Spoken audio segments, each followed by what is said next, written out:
what she said. Happy Saturday. I'm in my new studio. Ha ha ha. So welcome back, everybody. So today I moved to a bigger space, more permanent location that I won't have to move my equipment around in. So yeah, so thank y'all so much that support the channel. I appreciate everybody. Welcome to new members. Echo joined us over the weekend. Thank you. Look like Friday. So welcome Echo, Navalia, our newest members. And if y'all haven't had a chance to watch our members only live stream, it's up. Go watch it. If you're a member, you should be able to see it, and you should already have a notification. So welcome back, everybody. Hey, how was everybody's weekend? Well, it's still the weekend. It's not over with just yet. But we kind of start early here in Atlanta. We kind of start on Thursday. So I feel like, it's been the weekend and tomorrow is Sunday, like the last day, a day of rest for the most part. Okay, Echo said good. Thank you, Charlotte. Thank you so much. Tuna's good. All right. We got the squad tonight. All right, so as y'all can see on the screen, our guy Shedeur Sanders is getting a lot of love, right? From the kids. Y'all know I say everybody loves Shedeur, but the kids love Shedeur for sure, right? So, I think after a long week of what Shedeur goes through, the things that he has to endure, in my opinion, I think it's perfect that he ends the week, with the kids. Honestly, I mean, after being beat up all week, for the most part, being excluded, left out of, first team reps, having to deal with the media partially during the week. And, his dad, going through some things, but doing better now. I think it's great just to be loved on by some kids. He makes their day, they make his day. I think it's a perfect match. So, I saw pictures with Shedeur and a group of kids earlier, and then we have a set of kids right here who just stoked about, Shedeur coming to see them. So, Shedeur is winning over Cleveland. I mean, day by day, winning over the city of Cleveland, with his coachable personality. On the field, everybody talks about, you can see he's taking instruction, Joe's telling him how to do things. Coaches listen, he's listening. Then there was this little viral moment in Joko, when he was talking about crashing out. And Shedeur was like, crashing out, bro, not good, and they just laughed it off. People like, dude is already a leader. The vets gravitating towards him. The coaches, best thing since the last 15 years. So this guy is just taking this city by storm. All the schools, I don't know how many schools they have. I'm sure it's a lot. But he seems to visit the schools, and the kids just love him, the fans, seeing for themselves firsthand. He's a great person, great character. Coaches seeing he's a leader, and the vets like him because, Ocho told us, he named some people, and that, but Denzel Ward wears the number 2 just like Coach Prime, and he is, like a quarterback, I think. So, Shedeur starting to feel at home in Cleveland, and I'm just happy to hear that. And I said on Friday, how happy I was that he has a discerning spirit, because he posted what hopefully y'all can see. It's a little larger. It's spiritual warfare out here. And that lets you know that was like 4 days ago. So that meant the week had some elements to it that we probably didn't know about. So that's why I love this for him. Not just the kids, but for Shedeur too, right? So, I like to share these moments. Y'all know I shared photos of snow yesterday, but I like to share, Shedeur with the kids. I was thinking of going back and looking for that video from the Super Bowl when he went to visit St. Aug High School, and he was out there working out, and he gave away some shoes and, all of this, that, and the other, because, people need to know. Fans want people to know. Shedeur been this guy. This is who he's always been, right? And remember when they went up to the school and Boulder, after the bullying incident and stuff like that. So, it's not new for him to do that, So I think his weekend is going good, and happy to see that. Now, there was this one guy that ESPN Cleveland had on their radio show. And his name is Joe Thomas, right? And the host, the Rizzy guy, when y'all say that like Shedeur, he you know, asked the Joe guy, who's some Hall of Famer that was around during the Johnny Manziel era about 2016. He said, well, do you have any advice? And he said, for a guy like Shedeur, and his advice for a guy like Shedeur, what the hell that means. But he said, is to keep your mouth shut, keep your ears open and your mouth shut. And people didn't like that for obvious reasons. You know, see these old school cats. They need to just, because you know, maybe back in his day that it was okay to talk to people like that. But I think the word is coachable. Just be coachable. But here's what he should have did. If he's been watching Shedeur, which I suspect he has, he's been doing a great job. He's coachable. People like him. I hear good things about him. Just keep doing what you're doing. Just keep being coachable, you know. Because when you tell people keep your mouth shut, keep your ears open and your mouth shut, how am I ask questions? So you want me to take in all the instructions and I can't clarify nothing. I can't ask questions. See, I don't like that. And that's no different than shut up and dribble. It's the same thing. It's the same thing. And I don't know how he thought he was being helpful. And I don't understand why his advice was for Shedeur. It's a lot of rookies out there, right? What's your advice for all of the rookies? See how they keep singling Shedeur out. And when he said for a guy like Shedeur, what exactly do you mean? The quarterback? That's not what he meant, right? Keep your mouth shut and your eyes, as if he's this guy that's not coachable, as if he's a guy that has an attitude problem, if he's a guy that has a conduct problem. See, I don't like that. And, you know, I just want some of these guys with this old school mentality where they felt like they could walk on people like a doormat to understand your time is up, buddy. You know, he's supposedly have a farm where they sell beef and all this. You know what? Tend to your animals, because that's how you talk to animals. Human beings are allowed to ask questions. Human beings are allowed to talk, right? And his advice should have been for all the rookies. He has no business singling out Shedeur. I don't give a damn what color his jacket is. If you're not going to be respectful of Shedeur, then shut the hell up. That's what you do. You shut the hell up. Talking about keep your mouth shut and your ears open. That's not how you learn. You learn by asking questions too. He's coachable. And obviously he knows that. But what is he hanging on to? What perspective is he speaking from? Right? Hey, just shut the hell up. You know, people like that, somebody need to give them the address to Shady Pines and they need to retire their mentality in themselves. Because they don't have no place in the modern era. You don't talk to human beings like that. And I notice how people in Cleveland, you know, a few people in media kind of want to take a shot and be disrespectful towards Shedeur because they know, you know, he's a rookie. He can't say anything back. Well, that's where fans come in at. So for Joe Thomas, shut the hell up. That's what you do. That's what you do. If you were around in 2016, this is 2025, buddy. You find some respect and don't single out Shedeur and give Shedeur advice. Your advice should be for rookies. And if you want to give Shedeur advice, here's what you do. Acknowledge what you saw, how well he's doing. And then you encourage him to continue to be coachable. You don't put your little personal bias in. Because who the hell are you? Right? You know, people kill me now because somebody asked for your opinion. You think we all want it. No. Not now.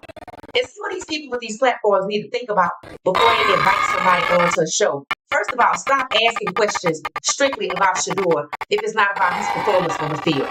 You don't have no right to judge his personality. Judge your own damn kids. That's what you do. I'm getting sick of them feeling like they can take shots at players because they feel like the players can't respond, right? Y'all look wrong. And you're too damn old to be out here trying to tell somebody to shut up and dribble in 2025. And you're too damn old to be out here singling out people and inserting your personal values when don't nobody give a damn what you think. The only thing you can control is your damn mouth. So shut the hell up. That's what you do. Joe Thomas.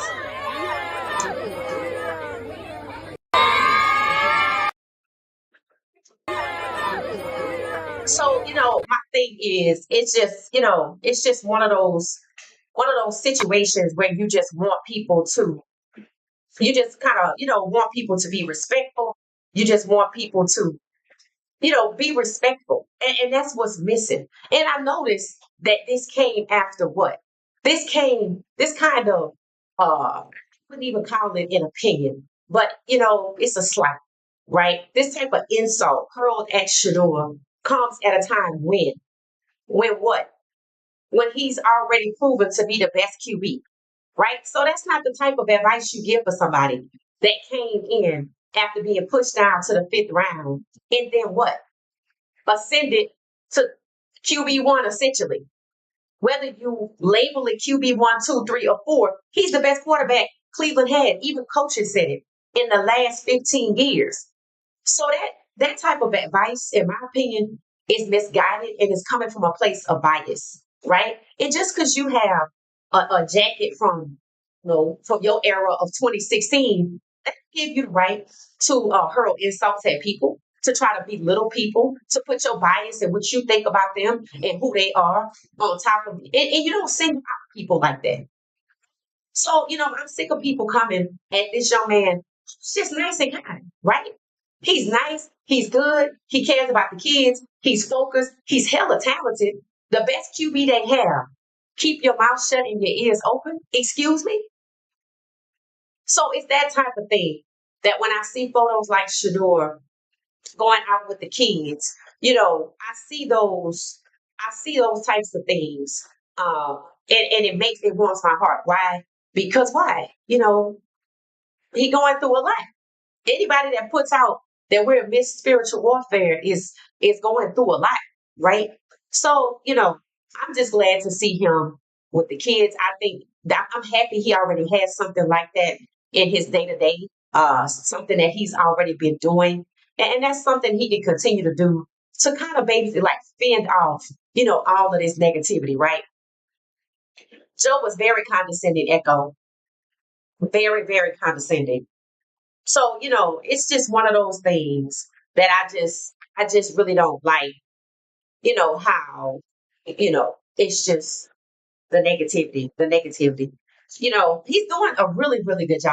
And I noticed Joe's comment came after, hands down, unanimous. He's the best QB they have. That's not what you say after somebody comes from the fourth string QB and defeats everybody. Somebody that was mistreated, and they were mistreated. Because if you were in the NFL, you know what's right and what's wrong, right? So, somebody given the opportunity, whether actually it wasn't given the opportunity, even when Shador did not get the opportunity to run with the ones, he's still the best QB out here. That's why I'm like, hell, I don't need that now. All they need to do now on day one of training camp is he need to be named QB2. That's what they need to do. And that's what people are saying out the gate. He needs to be QB2. We don't have time to be playing around. There's no more competition. It's over. If you want to keep all the quarterbacks you have, cool. But the other two fighting for QB3. What do y'all think about that? Platinum rule. Treat people how you want to be treated, right? Treat people like they want to be treated. I'm sure Dora doesn't want to be treated like that. And I'm sure he doesn't want to be treated like that. And I heard him say something about his kids. It amazes me how these key people have kids and they're okay with disrespecting somebody else's kid. Y'all notice that? It's like they don't have any respect for somebody else's kid, but they don't want somebody to respect their kids, right? That's what I noticed. Like, it's so funny how y'all think it's okay to disrespect somebody else's child. It's not. And the my of the year goes out to Miss Pilar because I don't know how she doing with all this because I don't think I could take it.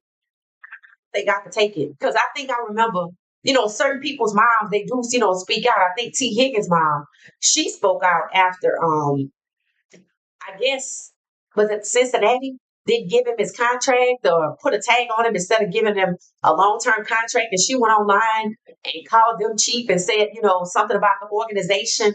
And they say, he got his contract. I heard it ain't that great, but he got it. So they heard what she said. So they heard what she said, but it shouldn't get to that point, right?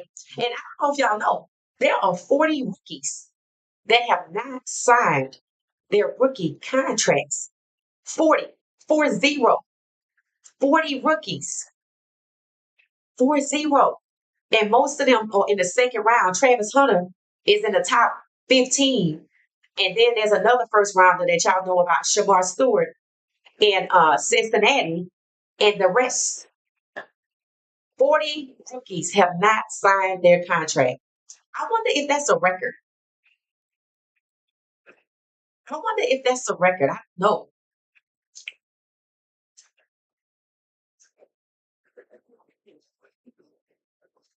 I was taught if you don't have anything nice to say, then don't say anything. Really, I agree. I agree. If you don't have, and what gets me is, it's the singling out of Shedeur, right? It's the, well, what you have advice for any of these guys or whatever, for guys like Shedeur, I'm like, what? Right? And I just feel like, enough is enough, right? Enough is enough. If you want to invite somebody on your show and talk about their business and they Hall of Famer, and you ask them what was it like when they were in camp, I had OTAs, and I heard other people talk about what it was like. They had 3 a day practices and 2 a day practices, but they didn't single out Shedeur. And this guy's conversation was about his business. He talked about what he does, what his company sells, OTAs, do they matter, this, that, and the other. And then how we get on Shedeur. There's several rookies, like lots of rookies. Ricky Minicamp was filled with rookies. You don't have no advice for them, right? You don't have no advice for Mason Graham. Why you don't have no advice for him? Because he showed up leaning over or regurgitating his lunch in front of people. Where's the advice for him, right? Where's the advice for people that need it? Show up in shape. That should be for everybody. That should be for everybody, right? So, I just don't like all of these cheap shots. I don't like people that's throwing stones knowing Shedeur can't throw them back. That's where fan bases come in at, right? Because there were people letting Joe know he needs to move on somewhere. He needs to move on with that. Because why are you singling out Shedeur?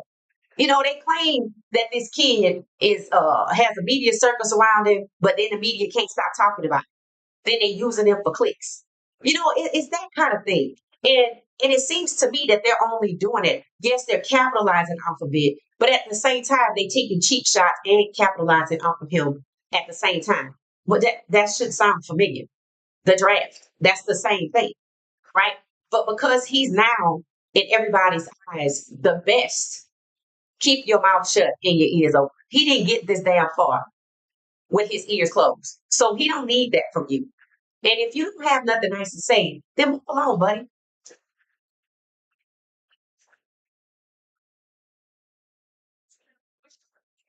Yeah, they hurt Dion. They know that though.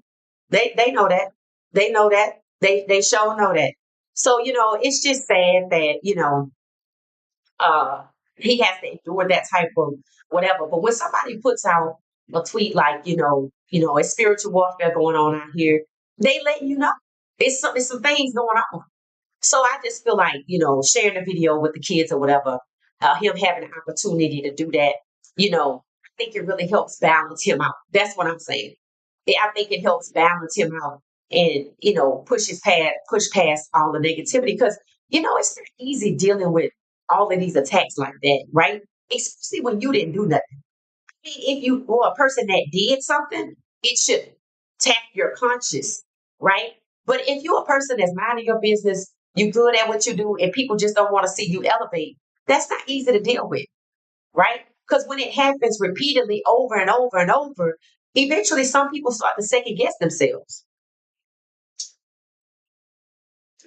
So, that's what it was. So, that's just what it is, It's just that's why I'm like, people say don't worry about your door. Yeah, you better. You better. You better because it's not easy. Somebody sleeping with the lights on, you can see he's not comfortable. Thankfully, he is in a place where he's comfortable. But you would think, see, this is what people expect to happen. See, people expect now that he's proven the best in the NFL, he's the best in college. They sabotage him. We know that, right? Especially the Heisman committee, right? And then what did he do? Just take me out the race because I ain't worried about it, right? Then he gets to the NFL and then, they berated him and he was like, don't listen to that, but they used it to hold him back.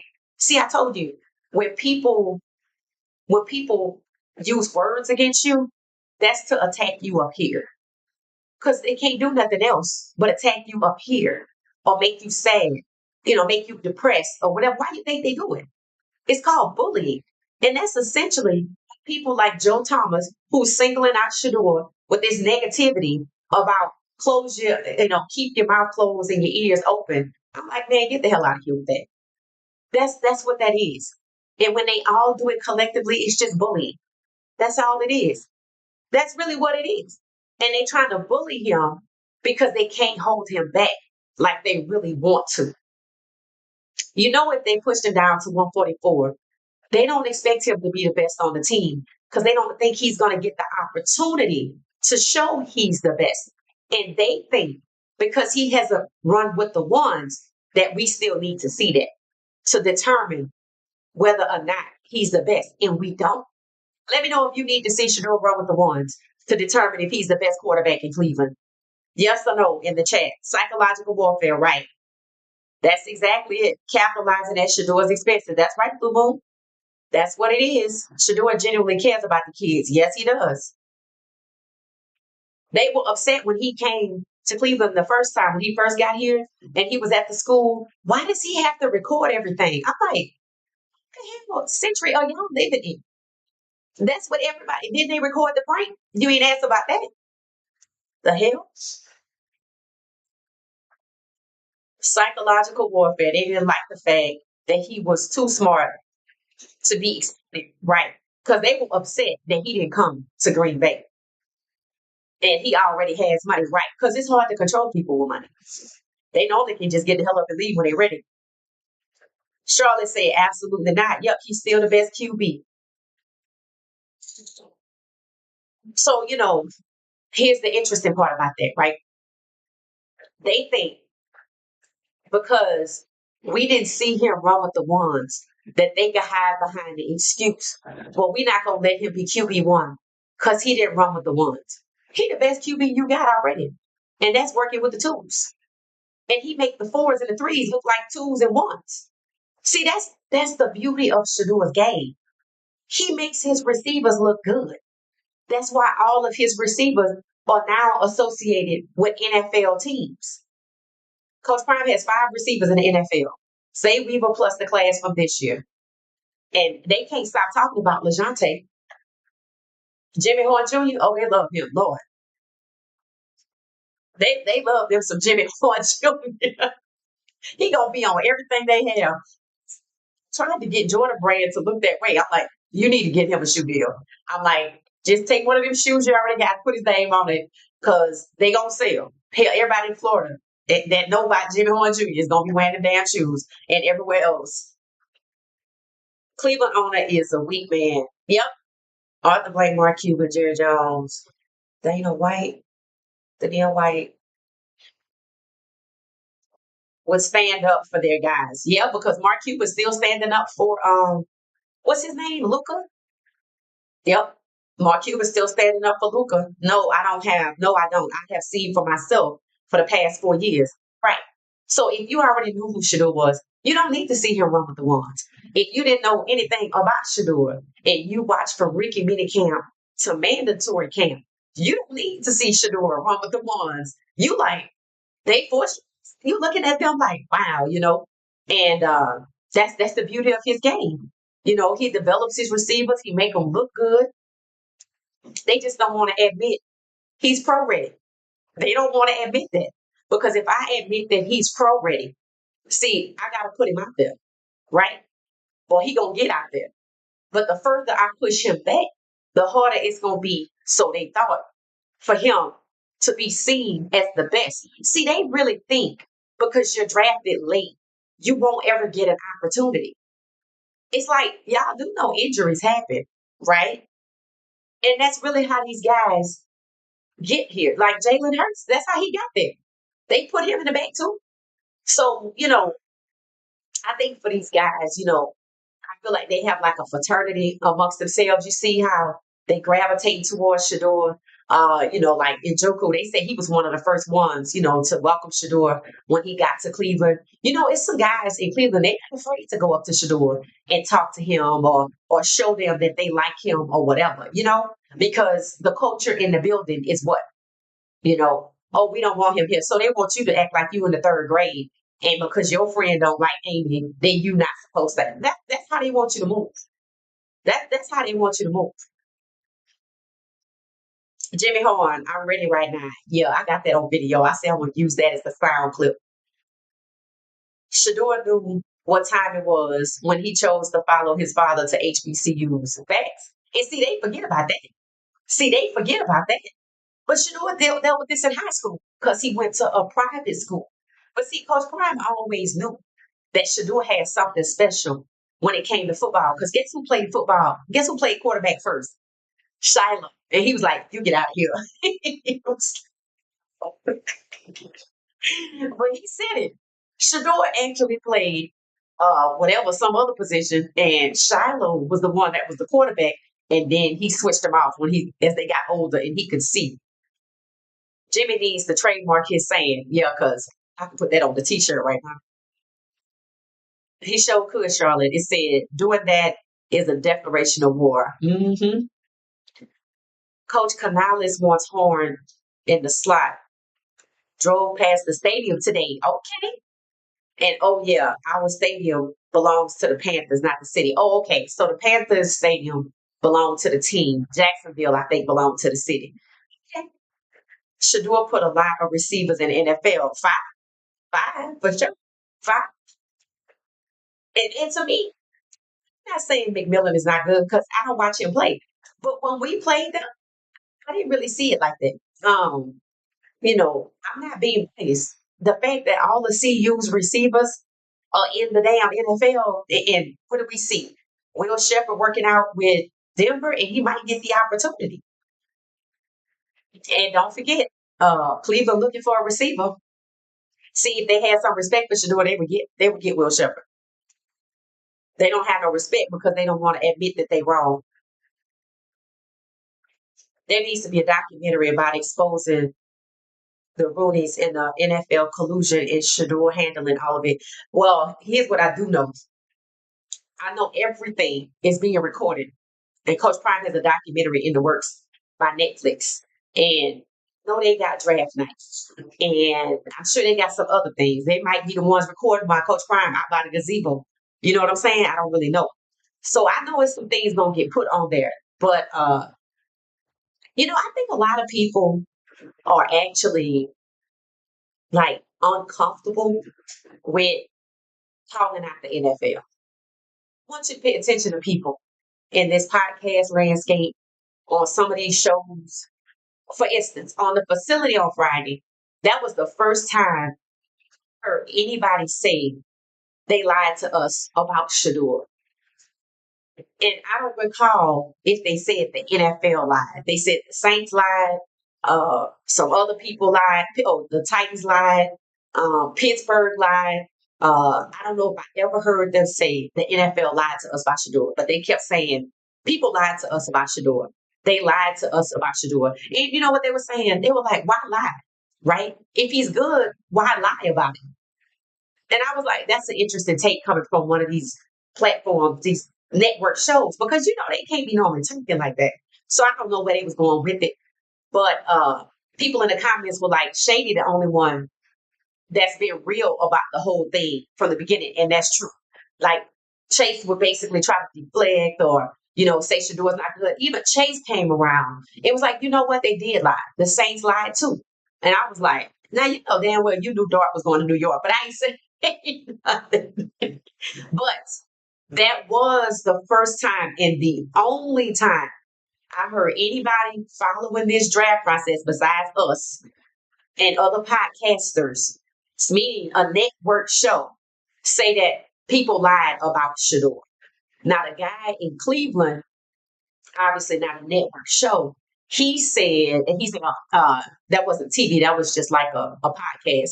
He said, it's time to talk about the reality of Shador instead of about what they told us about Shedeur. So he was first. The guy out of Cleveland, he was first, and then the other guys. But that might be the end of it. I mean, we all saying it on this level, right? The podcast level that's not associated with a network. We've been saying it. People been calling out collusion out of bold face. They straight up lied. They defamed him, this, that, and the other. But that was the first time, I heard something like that last week. So it'll be interesting to see where it goes. But yeah, Shador put a lot of receivers in the NFL. Hey, Cameron, how you doing?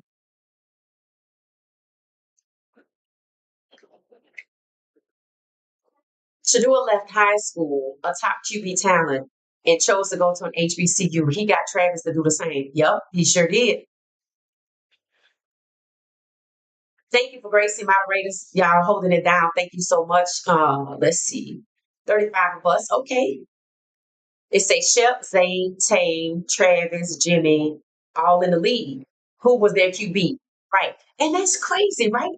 Right? And I told y'all I don't like its pretentiousness. Oh, let's give him time to develop into a pro. He's already pro ready. Travis even said it. There's nothing else for me to do. Just learn the playbook. I'm good. See, if Shador said something like that, they would say he was cocky. But when Travis said, they gloss over it and they just like don't say nothing.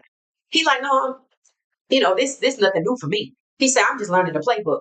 Facts. That's what Shador doing. And the little stuff they nitpicking about. Oh, we don't want you to drift back in the pocket like Tom Brady taught you. Okay, sure, fine. Because that's where you probably got that from, right? We don't want you to pat the ball. They can't even tell them not to do that because that was just so overblown and ridiculous. And that came from the NFL Network. That's why I'm telling y'all, that's who behind all of this. When the NFL Network is taunting Shedeur Sanders at CU Pro Day, talking about Cam, people like, shut the hell, why are you over talking about Cam? He already had his pro day. He's patting the ball. That's who started that. The NFL people started that. That's the same people, the same announcers, the same analysts that after the draft, they put Travis, Shador, and Cam on like a highlight reel. They put Cam first, Travis in the middle, and they pointed out how Travis is wearing his number 12 jersey. Then they cut to Shador and said, yeah, ha. When you're a fifth round draft pick, you don't get to pick your jersey number, right? And that irritated me because that came from the NFL. The same people who had his 144 draft picture pinned to their page. If y'all don't like it like that, you shouldn't have drafted it. And you're not gonna tell me that has anything to do with Coach Pryor.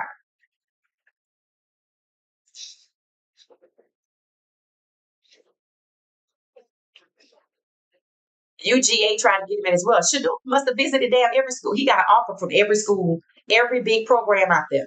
He got an offer from everybody.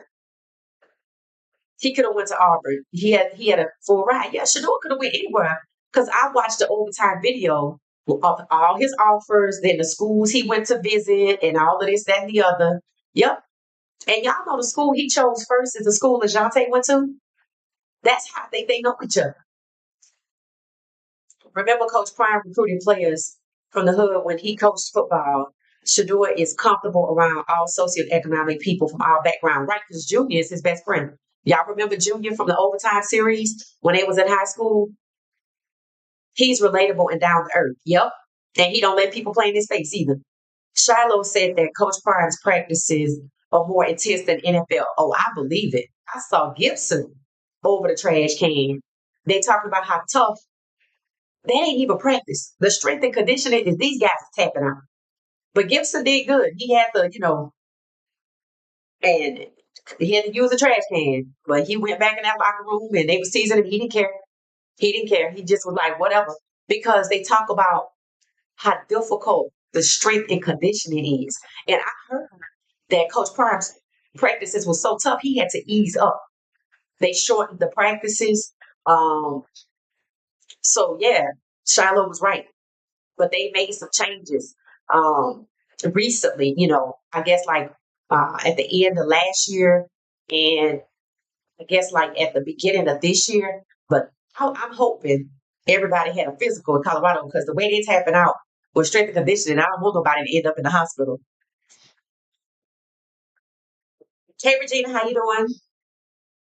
It says Shedeur could potentially be a bigger earner than Michael Jordan. Yeah, he's too smart for the NFL. Told him. Now, here's the thing. I was wondering about this. So I told y'all there are 40 rookies. I don't even know how many rookies were drafted, but there were 40 rookies that have not signed their contracts. Most of them are second round. Travis and Shamar Stewart are the two that I know of that are first round. So the NFL has done something.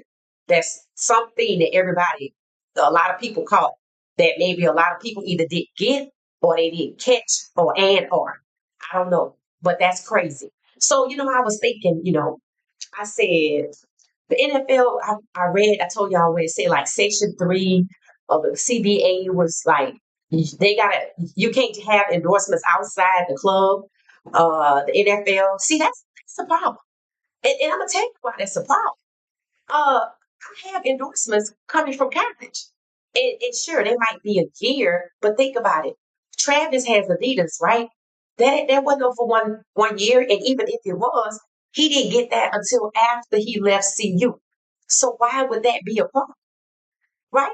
And then what you want him to do? Tell them never mind. And what if they want to re-sign him? He can't get it. See, that's how the NFL controls who gets the endorsements. Because if you can't get anything outside the club, and every endorsement I get gotta have something to do with the NFL, right? Uh, that means they get to pick and choose. Well, no, I don't want that. Just like that committee. So if a company come along that they don't want to do business with, could they deny your endorsement? See, I saw something this weekend, and I said this could be the answer. Remember, I said they should start their own league, right? Okay, y'all know Ocho is a gamer, and if you don't know, he's big on Madden, FIFA, and like the football game, right? Um, I don't know if y'all know, but Cam Newton plays Madden. He plays the football game, right? Travis Hunter, Bucky, right? So I know I've watched Cam play the Madden game with other people, right? I don't know I think maybe Travis, Bucky played with maybe Travis, because Travis was on the cover, so I think he had to play the game. Um, so this past Friday, Thursday or Friday, I think it started with Cam on his own podcast, asked his host, uh, what gives Ocho any credibility to give people Madden ratings? So here's the backstory. Ocho gives out Madden ratings. He does this with Madden. And he gave Travis Hunter a 76 on Madden. And I think that is Travis's rating, right? And this is something that Madden is doing, and they be asking Travis about it in Jacksonville. He's like, I don't give a damn about uh, no Madden rating. I just want to play football because his contract is not signed. So he like, don't ask me about none of that BS because my contract not signed, right? So I guess, Cam is friends with Travis. So I think Cam was in his feelings that Ocho gave Travis a 76. So Cam goes on his podcast and says to his host, what gives Ocho Cinco credibility to give out Madden ratings? And his host was like, he been doing it, man. Like, leave that shit alone. He's like, man, you been doing it. Like, just let that go. And he was like, yeah, I know. But what gives him credibility to do it in the first place? I was like, oh Lord. So of course, that gets back to Ocho and through Shannon, right? So Shannon plays the clip and then Ocho laughs and he responds to it. And in his Florida boy voice, which sounds like plies, he got I don't know what the term is. I don't even know what the hell the term is, but he went out basically. Because Cam was like, let me show you what these thumbs can do, or this, that, and the other. And Ocho was like, I didn't know he played a game like that. And I'm like, yeah, they don't know they both play the game. Like these guys don't talk apparently. And Ocho was like, hell, I do it, it's a way of life for me. And but if he wanna do something, since he wanna talk about it, hell, we could go like that. And I was like, bingo, that's it. That's it. All they need, I was like, they need to run it. All they need to do is hop on to a monetized platform. I know Cam got a platform, but I don't think he monetized. Somebody platform is monetized. You can stream this. Let people stream it. Pick the platform, but then also let people stream it on their Twitch. That's monetized, and they own the money. See what they gonna do? They gonna sit there and wait until Madden or somebody else come up with the idea, and then they gonna give them a cut when they could own it. See, that's what I'm talking about. There's so many different things these football players could be doing when they leave the league. When you look at what's his name, Cam, he got numbers when he plays Madden. He got mad numbers. He don't even need ESPN. That was a waste of time for him. And the crazy part is Shannon not on ESPN no more. Ocho, he don't go back on there because he just went because I think of Shannon, and Cam not on there no more. So that means there's no contract anywhere prohibiting them from running their own Madden game and making money from it. That's the kind of stuff they need to be doing. You see what I'm saying? So I hope they do it because I'm gonna be watching it. Because no, I watch Cam play because he's funny. Also funny too. And the fact that one that challenged the other, and they both legends in my mind in NFL, are likable players, still have fan bases, right? Ocho went to a game that wasn't even a football game, like a baseball game, and he was going into the stadium, and a dude was wearing his jersey from when he played with, I guess, whoever was orange, Bengals or somebody. 85, yeah, the Bengals. So I'm like, guys, this is an opportunity. This could be more than two black dudes taking shots at each other in a viral moment. This could turn into something, and they need to do it for the culture. Let these young guys see, okay, they went at each other, right?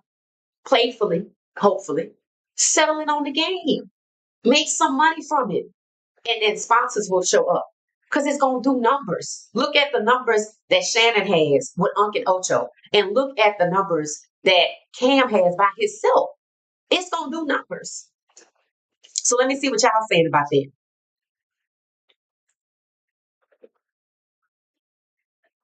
They said, remember Coach Prime recruiting players from Hub? Yeah, he know everybody. Like Junior from Trinity, like that's his best friend. I didn't know Junior was his best friend. I sure didn't. I did not know Junior was his best friend, but they still friends. And Junior on one of Shedeur's songs. Shedeur could potentially be a bigger entertainer. I believe it. I believe it. And Shedeur plays is it the PS5 game or whatever? Shedeur plays with the Browns. So if there's nothing in his contract saying he can't play with the Browns in his free time when he passed the 53-man roster, shit, I would do it. They robbed him, so I would definitely do it. They don't worry about offending us. Yeah, that's just crazy, right? So, he's doing good. I like the fact that he goes and he hangs out with the kids. We got to keep showing Shador love because, it's another 30 days. And while, he's not at practice, he's still working out. He's still in the city. Hopefully, when people see him, they're nice to him. But people still trying to take cheap shots at him. And I don't think that's the problem per se. I don't think he cares about outside people. I think it's within that Cleveland Browns orbit. And we see he's comfortable, but you just want to make sure that, he has a way to balance it out. And when you see somebody saying, 4 days ago, it's spiritual warfare going on, it does make your heart warm when you see them doing the things that they love, which is making kids smile, right? So, that's all I wanted to say for tonight, that type of thing. And just kind of see, like, just show him some love. You see him on social media, hop on his Twitch or whatever. If you're on these platforms, and you see his page, just hit a like or whatever. And just keep him in your prayers because, we want him to stay balanced, and it's you can tell he does things to not let it get to him, right? So that's all I wanted to say. It said, Jack said you should add college football 25 or Madden to your channel. There's definitely a space for more female players. Oh, yes, this one female play, but there's this one female player, um, Jazz, I think, Jasmine. Is that her name? I feel like she out of Alabama. She's really good. She's really good. I was thinking about having them, seeing if I can get somebody to like Jack is saying, to come play, you know, on my channel, and then I'll be like the host. So I don't know the guys, so I can't go to Ocho, can't go to Cam and say, hey, y'all need to do this. Y'all need to run it. I hope they do it, but can reach out to people that I see playing the game and be like, hey, y'all want to, go live together with y'all playing the game or whatever. But it's a thought. So Jack, no, you're right. You're spot on about that. That's exactly what should happen. I wish I knew how to play it myself, but I don't. I go on Twitch and play spades. I don't know how to play football. They say I noticed that the kids wanted him to sign things last weekend. He told them he couldn't at this time. So did the Browns organization stop him from doing that? It's possible because the NFL contract's crazy. You see 40 people haven't signed it. I think that has something to do with it. So it's certain things that they probably can and cannot do. It seems very restricted. And I just don't know how they don't get tired. It's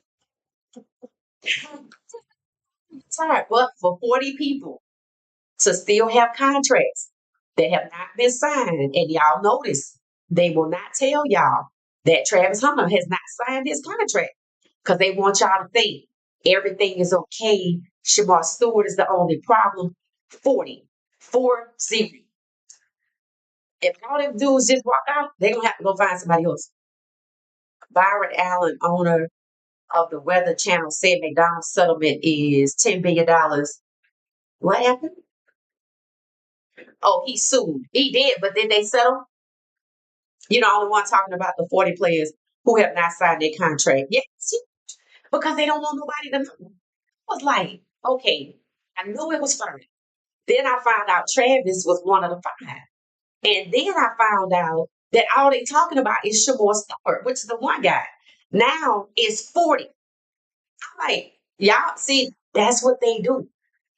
Secrets, lies, cover up, discrimination, collusion. That's it. That's what the league is made up of. Collusion, discrimination, secrets, lies, exploitation. That's it. I mean, just over and over and over. Hey, that's like how they conduct business. That's just and it's so unethical. But when you see who these people are connected to and related to, that's why they don't get in trouble. And that's why when they get in trouble, it doesn't matter. They just do it again.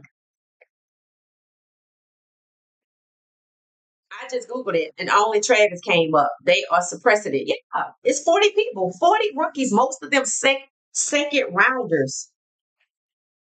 It's funny that Travis came up because I checked the NFL website and it said Travis had signed his contract. I'm like, that's not true. Maybe they got it wrong. So I went to my little site that I use to look at. I can look at all the contracts.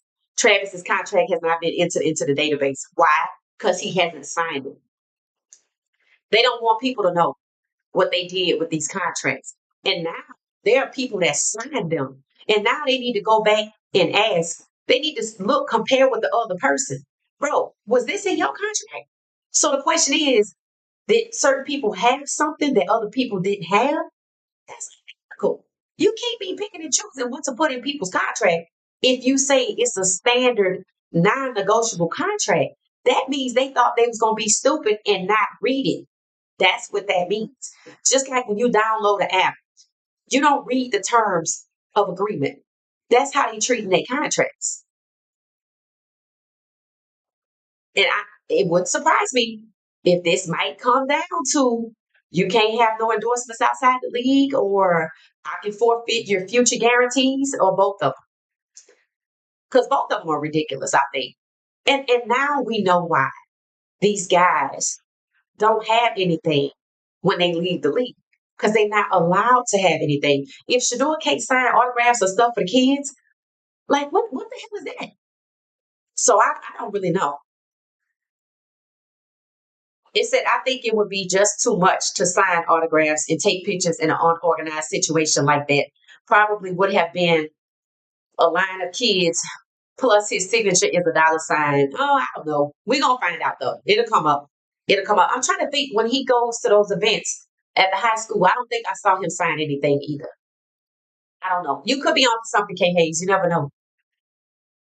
I bet most of them were black players that did sign. Yeah. I remember the five. See, first they said it was five. It ain't just five, it's 40. And when they identify, see, it's like bits and pieces are coming out, right? People only know about Travis because the reporter asked Travis, or I'm sorry, the reporter asked the coach, the head coach, and he said he was going to leave that up to somebody else.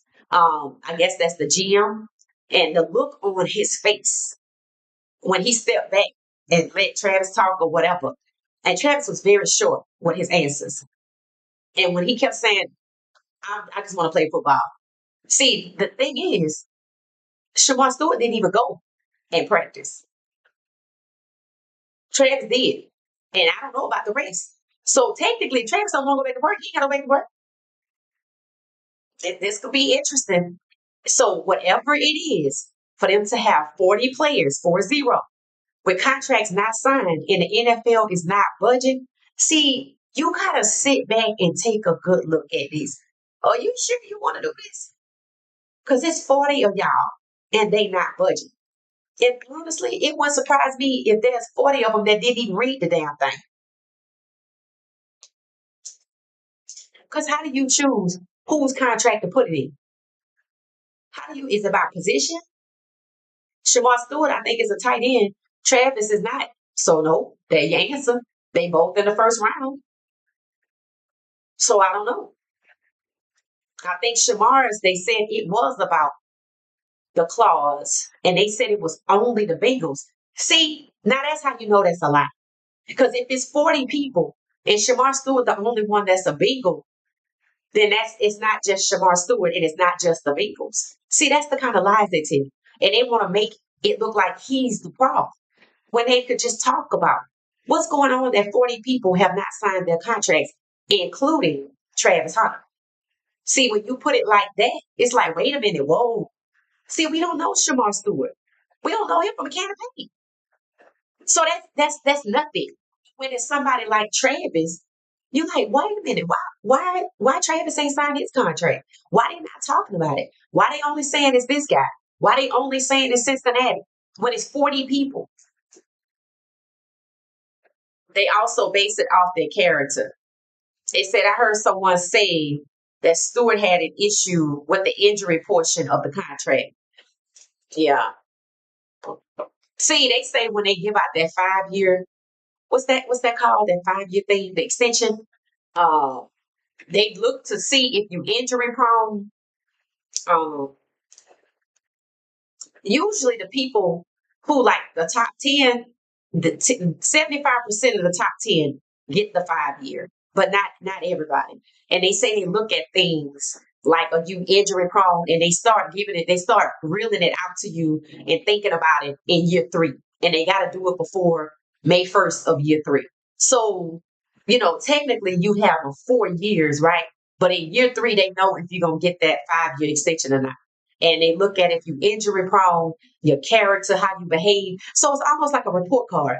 Well, let's see. You didn't dance in the end zone. You didn't ask us if we racist. So yeah, we're gonna give it to you. But we don't want to give it to you. And you were good. They doing Shedeur. So I don't even think there's anything he could do, honestly, different. And he wouldn't get it. Because he didn't get drafted in the first round like he was supposed to. And now he out here exposing them once again. So, 40 players did not sign. Yep. 40 players have not signed their contract and they just not putting that out there. Because I remember it's like Travis Hunter ain't signed his contract and I checked. And I checked more than one source. One said he did, one said he didn't. And when I checked the NFL, they had a page like a rookie tracker. It said he did. But then when I looked at the actual contracts, his is not out there, and neither is Shamar Stewart because they didn't sign it. So they lying. They don't want you to know that they have done something that is highly likely unethical, and they not budging on it. If you want to play in the NFL, see, they use that money to seduce these guys, and it's not even guaranteed. And they got a clause in there that says you can take back your future guarantees. Well, damn. So, so really, you don't have any guaranteed money, right? Because if it's guaranteed, why you just not give it to me right now? Why you got to give it to me in year one, two, three, and you got to roll it out to me, right? I know that Zeke Elliott had that in his contract in Dallas. He lost his guarantee when he was suspended. I don't know if it was all guarantees or just that 1 year. And then think about what just happened with Stephon Diggs on the boat. Now, he just got a $65 million contract with 26 million guaranteed. He shouldn't have a guarantee. Cause but you know what? I bet you they didn't even look into it. I bet they didn't. You know why? I bet they didn't look into what Danica Patrick said about who? Aaron Rodgers. They say he just got married. Were they talking about Aaron Rodgers? They must have been talking about DK Metcalf. Because I didn't think Aaron Rodgers was married. But see, they should have looked into and investigated the situation with Stephon Diggs. But I feel like they didn't want to. And now, if I look into Stephon Diggs, what did Danica Patrick say about Aaron Rodgers? Now I got to go look into that. And they seemingly chose to, that should have stopped him from going to any NFL team. They should have been like, oh, we're not going to be able to employ you this year. We need to look into this first. Nope, come on in. That's what they do. But then when they blow up, but then look at how they treat Shedeur. Who didn't do nothing, right? So they cover for who they want to cover for. And 9 times out of 10, it ain't a black quarterback. And that's why I'm telling y'all, Deshaun Watson,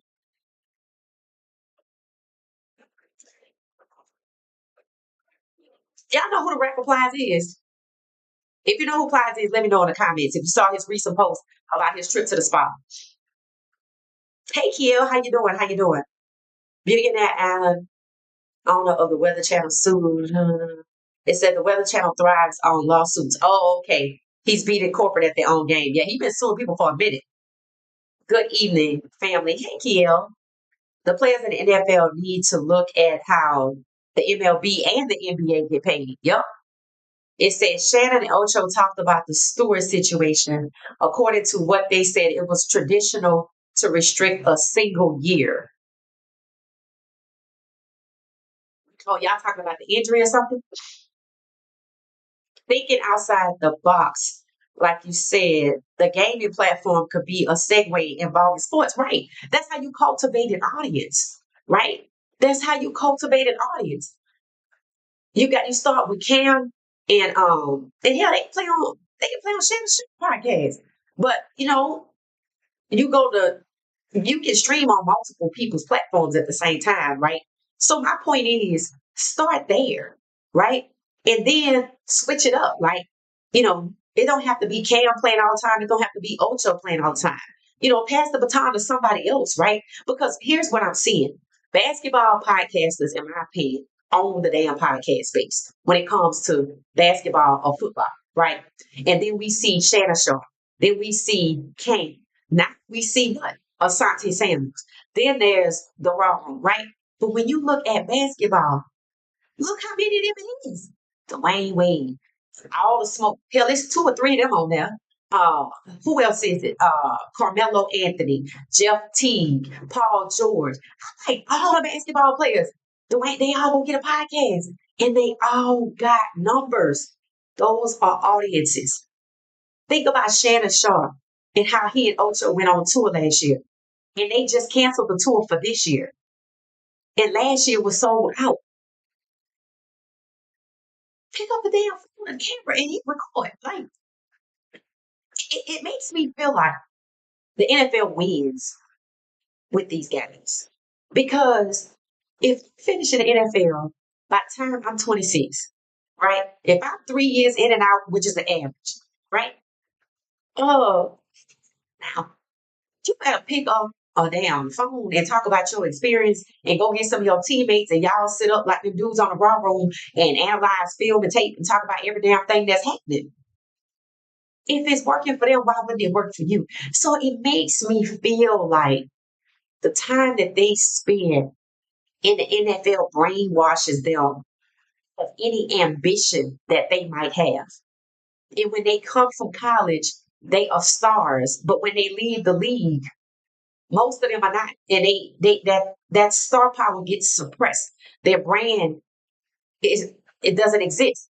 They all need to take a page out of Coach Prime's book. But that's why y'all see so many quarterbacks and white players go to the desk because they got somewhere to go. They have spots for them saved on these shows, right? And then they'll get somebody and it'll be like three white people and they'll put one black person over here or whatever, but they don't have the loudest voice on their platform. Or some guys like Bruce and them, they've been on there forever. Like, where's why y'all don't start your own podcast? And people have always said, it seems like basketball, the ballers, the basketball players live a more luxurious life, right? Because their money is guaranteed. In the NFL, you walking on eggshells from the combine all the way to retirement. And now with this clause about your future guarantees can be void, blah blah blah, you walking on eggshells forever.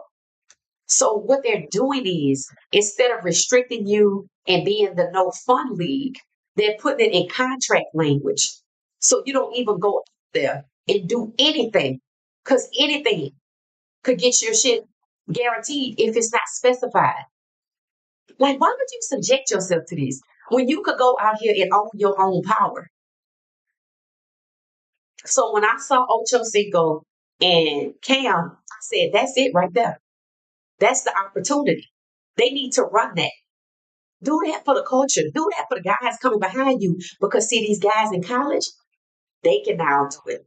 They can go, shit, I can be at CU, two CU players can go live, playing a position, playing the game. And they can play with, yes. I don't know why they don't do this. It's too simple. But they gonna sit there and wait until somebody like a Madden or some company or some investor with pockets or somebody like Mark Rubin come to them and say, hey, I got this idea. I'm gonna put down 100,000 for each of y'all to play. And then they gonna walk away with half a bill, half a bill, half a bill, anything. Because they could end up with sponsorship. They can end up owning the rights to it. They're gonna end up being able to copyright it. They're gonna be able to sell it. They got all the power. And they just let it sit there. Don't let that just turn into two black dudes beefing. Run that back. Monetize it. Own it. Copyright it. Sell it. And I know Shannon was thinking it because when Ocho was like, I do this to pay my bills, somebody went, I'm like, there you go. See, that's it right now. This is your freedom. Take your talent and your knowledge, move beyond the podcast. Hell, let the dude with the podcasters stream it on their platforms. Then everybody come and watch it the next time you do it. It's too simple. That's why I'm like, man, if I was a dude, I'm telling you right now, I don't know if I would have this kind of brain thinking ability when it comes to football, because it seems like, we even saw our own Shedeur not wanting to do this. Did we not see it? And we were like, oh, here we go. They work these guys. Yeah, he did it eventually, but he's also about to be that too. So, the opportunity's there. It's either flag football, 7-on-7, 9-on-9, 11-on-11. You can play anywhere. Charge money for it. People said about Ocho and Cam, I will pay good money to see these two play. Right. But are they going to do it? Or is it just going to be a battle of words and a viral moment when it could be more than that? It could be culture shifting. Instead of everybody out here trying to run out here and be rappers and only so many people can get to the NFL and I don't even know why the hell they want to go when there's so many other ways to make money. Shedeur probably going to miss more money in endorsements if he can't have the same endorsements he had. If he can't renew them, if he can't get new ones because it got something to do with you got to go to the club. That's going to hurt his brand power.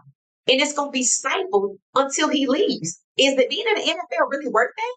If you can't capitalize it on your own like you can in college with a simple message that says business inquiries, please call, or even you can't even do that, man. I don't know. I don't know. I'm sorry. If Shedeur made $26 million this year in endorsements, is he gonna be able to make $26 million next year? Or they gonna be like, well, you in the NFL? Nah, oh hell no. And dealing with all this bullshit too. Mm-mm, mm-mm. I don't see it. I don't see it. So yes, that's thinking outside the box. To me, that's how you start. These athletes need to choose different roads and stop being a doormat for profit. Right. And you know what it is? It's ingrained in their minds. The NFL is the path. No, it's not. Darian Minster could take his $8 million right now, and him and some other people could probably run Madden rings in tournaments. The point is, he can be a damn investment banker if that's what you want to be. They are ingrained to believe that this is the way. And because Coach Prime was in the league, Shedeur always wanted to do this. But at some point, our young Shedeur gonna have to ask himself, is it worth it? Can you make the same 20? If he can make the same $26 million in endorsements, fine, but I still want my money from pick two. Cause see that see that ain't right. So at some point he gonna have to ask himself, okay, and it's not about already being rich. It's about in your best years. What are you doing with your best years? Right? So if you make 26 million this year and the league is like, well, you want to be in the league, we got to look at all your endorsements and they can't be without the club. So you lose that 26 million and you stuck with the 800,000 before taxes you're going to get from them. Is it worth it? Because that makes me think that you believe if you just work hard and appear to be the best, that they're going to let you make it. I ain't seen that yet. He run with the ones, and he should have. That he's already the best, and they won't let him do it. So he gonna have to ask himself. He don't just have to admit, okay, it ain't me. They full of shit. They don't. They trying to hold me back, and I'm finna lose $26 million. No, the hell I ain't. I'm gonna figure it out some kind of way. It's the reality. It's a reality because if you going there for that bag, and they stole your bag, and then they prevent you from getting it over here next year, bro. Me and all the bull crap you dealing. Oh, you ain't gonna tell me it's worth that. It's not worth putting up with the discrimination. They still holding you back. They not giving you a fair opportunity, and you losing money being in the league, and they prevent outside money from coming in. If all of that is the case, he gonna get to a point where he like, you know what, this ain't making no sense. See, he's young, and they know that. They know that. They know his dad was in the league. They know he want to play. They still wrong because they shouldn't have drafted him based on why they held him back. And that's still not an excuse. That's it's not justifiable at all. And now, see, it is good he's there because it's exposing them. He is the best. Just what are people saying about Shedeur? As advertised. He is exactly who he was advertised to be. Him.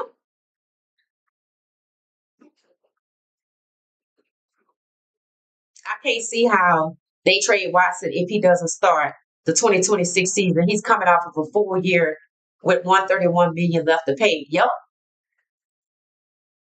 I'm telling you, that Watson deal, that's coming out for something else. I don't care what nobody says. When you look at how they treat people, Shannon lost sponsorship with that lawsuit. Shannon was being sued for $50 million after announcing it was announced. I don't know who said it, that there were at least three different companies bidding for his content for $100 million. Did he get sued for 50 million? He lose the 100 million. Is the lawsuit still out there? Or did she say never mind? Because they set him up. And here's my thing. If you wanted his content before, why you don't want it now? he what's the problem? Because if that's the case, Aaron Rodgers should not be on nobody's team. Because if we going off of what somebody said, because a lawsuit is still what somebody said, so you get to the point when you got to prove it. Because there was nothing proven. Because Shannon had text messages that showed it was consensual. So why is Aaron Rodgers in the league and Shannon not even at ESPN? See, Shannon should have never went to ESPN. I said that. He didn't need that, and he shouldn't have went there. Because honestly, with him on that desk, it just made his story that much wider.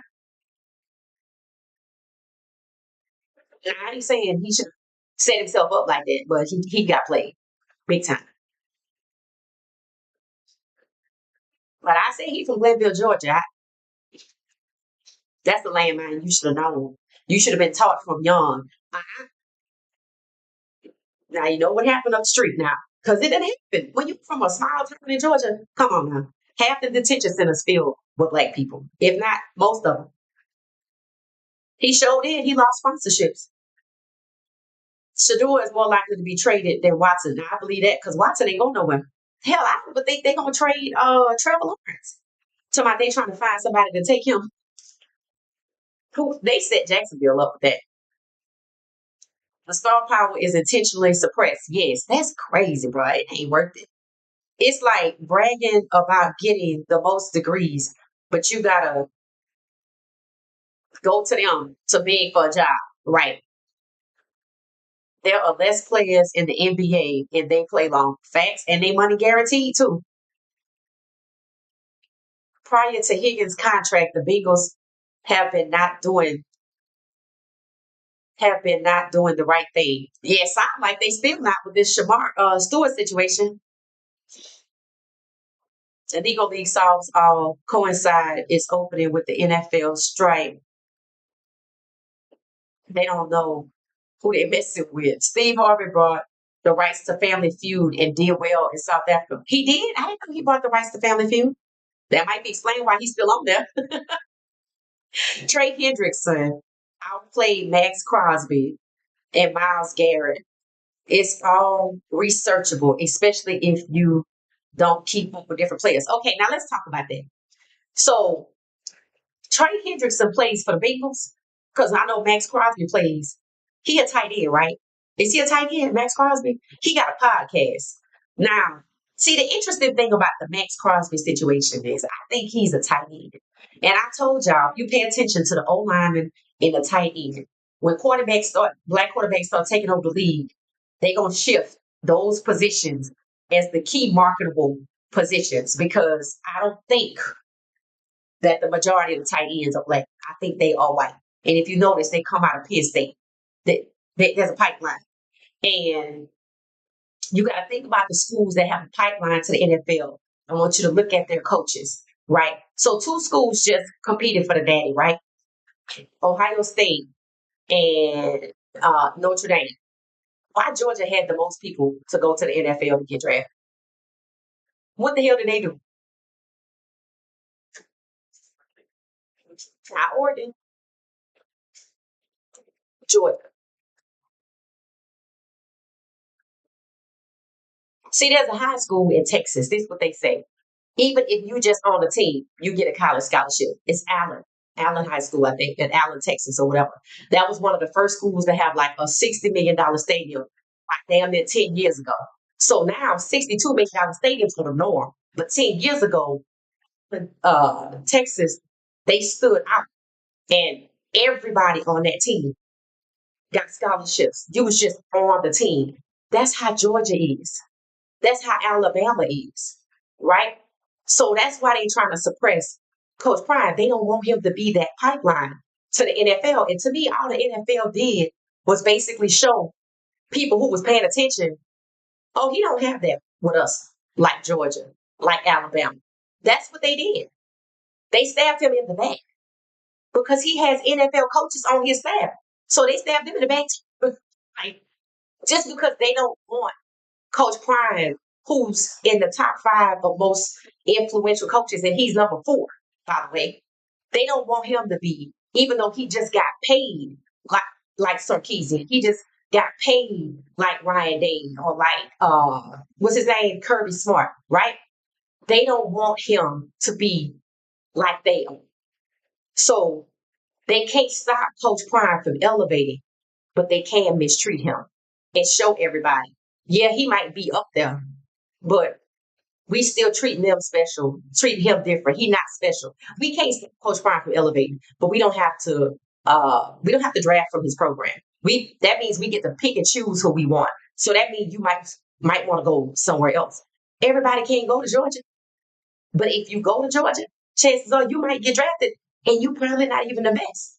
But the players from CU 4 years from now, they gonna still be in the league. Watch what I tell you. All of them gonna get paid, but it's unfortunate they should have got paid here. So they gotta make it to the next 4 years to get that next 3 years to get that 5 year extension. They gonna be there. They gonna be there because CU's players are good. Even if the NFL wants to make it look like we don't have no respect for Coach Prime, we only took Travis, right? And guess what? Colorado still sold out season 3. So they can't stop Coach Prime from elevating. And to be honest with you, when they come back from training camp, you're going to see whether or not they can stop Shedeur. We're going to see who they yield to. Oregon was the first school to embarrass Coach Prime on TV, right? And that was a setup. He's not a tight end. Bowers is the Raiders tight end. Okay, what is Max Crosby? What does he do? I think Crosby is a pass rusher. Okay, all right. So that's what he is. All right. Black players should stop going. They ain't gonna stop doing that, but they should start their own league. You know, I'm not gonna tell somebody leave your millions at the door because I know that that's why you're going there. But you have to ask yourself: is this the only way you can get this money? And if you can get it in college, why would you leave it at the door in the NFL and go pick it back up in 3 years? There's a league out here that you can start your own. And I think they too comfortable. They too comfortable letting everybody else come to them with these, hey, I got this idea for you. Why don't we get Cam and Ocho to play and I throw each of y'all 100,000? While somebody is making millions off of their backs when all they gotta do is sit on their platforms and hit record. Something they do every goddamn day. Ocho on Shanda's platform, which means he can run his out of there. And then Cam got his own. That's why I said I'm like, I think y'all being brainwashed because if you had any ambition, you don't seemingly have it anymore. You seemingly allow them to suppress you, and we saw it already early with Shedeur. That's why when I saw this, I was like, okay, let's go. So that's why it's not good to keep yourself in those types of environments because eventually they gonna get you. Look at Tiger Woods.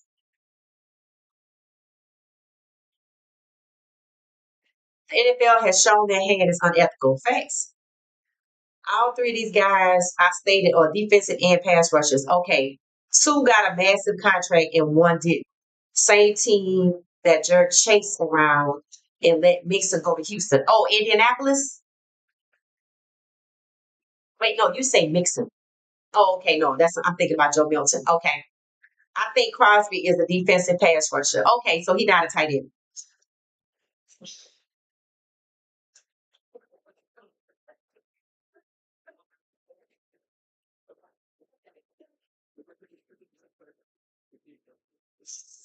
See, when you think about it, Magic Johnson is a part of think about who these limited partnerships are.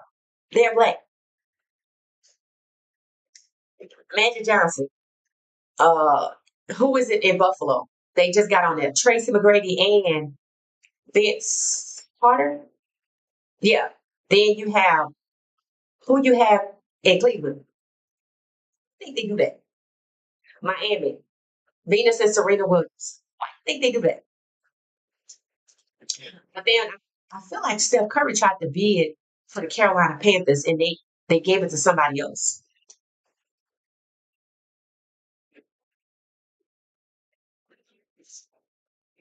Byron Allen is only looking out for himself and his, yeah, I was going to say his situation. I don't know what the hell. I think he feels like, I think Byron Allen feels like, I'm not going to let you stop me, but I think at the same time, he sees the contradiction in what he got going on. Because if he died, all that money he fought for, who's it go to? Right. So I don't know. So, I just hate to see it. I just hate to see them dumb themselves down, kill their brands that they build in college. These kids are coming out of high school as brands. They are taught, their parents running their pages. They get these endorsements in high school. They get these endorsements. That's how they get these D1 scholarships now. People are pointing out that now the new celebrities are coming from social media. I was watching a movie on Netflix today called She the People with I think Tyler Perry created it, but the lady that played Levita on the Steve Harvey show, uh, Terry Vaughn, that it's her show, and we get ready to wrap up too, but it's her show, right? Um, and she developed it, but then they ran it. They shot the little proof of concept that they be doing, and they media terms and all that, and they packaged it up, and they went to shop it around. They shopped it around to Tyler Perry, and he liked it, and he added two characters to it. Now, I don't know the guy, but the woman that they added, she's a social media star. And I think the guy is too. Uh, so they liked what he did, but he changed it. And then he decided to direct it, produce it, EP, executive produce it. Keisha Lance Bottom is also an EP because she's a politician, so they kind of studied her for it. It's based off, a woman being a lieutenant governor in Mississippi, but it's really written after Terry Vaughn's friend became the first Black female mayor, I think, in San Francisco. So it's interesting how that happens, right? See, there's so many different things you can invest in to make money. If you're in the NFL, you can invest in projects that Tyler Perry got going on. You can invest in look at how LeBron got to be a billionaire. He had a media company called Spring Hill or Spring Street, Spring Hill. He and Maverick Carter, they were making all these movies, all right, and producing this. And I think they might have won an award for something here or there. Somebody wanted to buy it. That's the sale of his media company. Put him over to the billionaire. It's fine. Shedeur gonna end up being the same way because you know who his father is. And that's what they don't want. But see, LeBron did all of that while he's in the NBA. The NFL, they can't have endorsements. That's why you don't see nobody with nothing. Except for what? Pat Mahomes. Duh.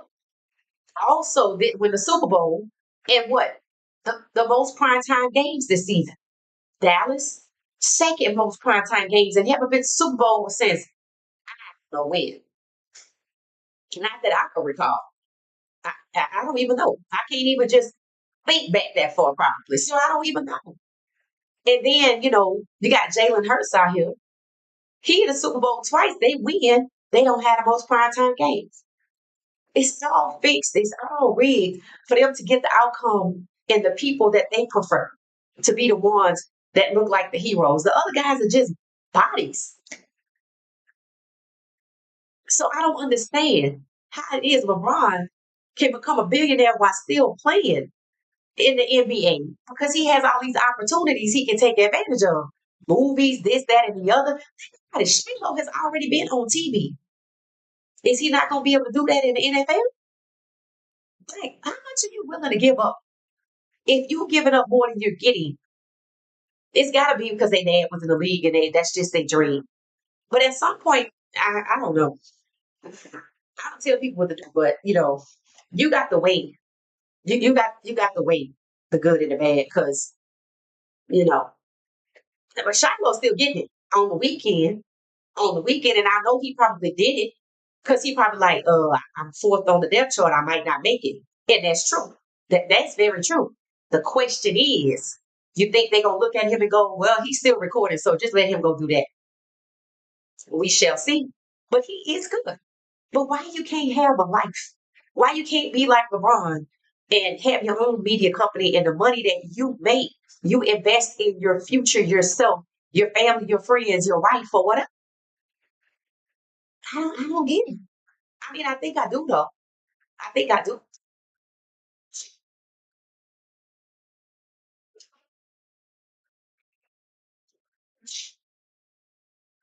I've noticed that more Black podcasters have been supporting Shedeur and Coach Prime. It's hard not to. I mean, you crazy if you don't, in my opinion. There's gonna always be people. See, you gotta remember everybody wants something. I don't want nothing yet. I don't want nothing. In fact, I thought to myself, see, I looked at Shannon. I liked how he was growing. Shannon got fired from what's that, Fox? And I'll never forget he was in his garden cut flowers or something. He said, stay tuned for something good to come. And then because he already had Club Shay Shay, and I said they jealous. Because his ratings was like Steve Harvey was like 8 million people. That was better than what that damn show was getting that he was on. So again, he wasn't gonna leave there, but what he had was better than that. So why divide your time when you could devote all of your time and invest in yourself? And then look what happened when he did. He ended up on tour, selling out, and was going back for tour two until he got played at the gym by OnlyFans model because he don't know what the hell going on. If you don't know how these young people move, don't fool with these young people like that because you're gonna get scammed. Like, see, that's the problem. Sometimes people like, oh, I want to date this person. If you can't relate to this current generation, do not date this current generation because you're gonna get played because you don't even know what's going on. You don't even know what's going on because they speak a damn different language. So, I'm like, but that's what happened to him. Reality is that's exactly what happened to him. Whereas if that girl had hit on a guy hit her age, he would have thought, oh, she trying to play me. Where she come from? Yeah. But see, Shannon, his emotions got the best of him. He getting older, got two hips. He always been a wild dude when it come to women. And he got this young girl. I don't know how you ain't see that come. But, things happen, right? So I ain't judging it, but at the same time, I did study him, and when he actually got the ESPN deal, I noticed a change. I noticed less stories about his grandmother and all his funny stories about his life. The things that made us gravitate towards him. All of that kind of stopped. I don't know if people realize it, but it did. And then that's when he got the BMW dealership. That's when he sponsorship. That's when he got this, that, and the other, right? And I was like, so it took him to get an ESPN deal for sponsors to want to sponsor him.